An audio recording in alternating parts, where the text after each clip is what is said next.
Öyle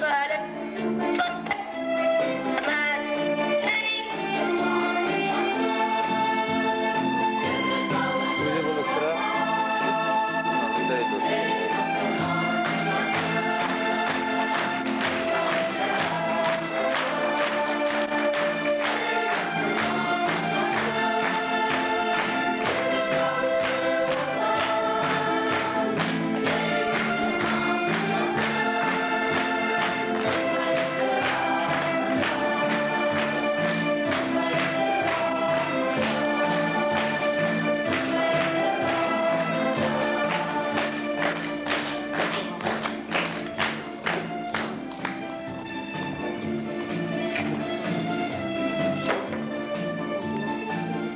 Sünmesin eli ümitler, dil dinimiz saf, matur, ak korularday pak, saf bulup yaşasak idi.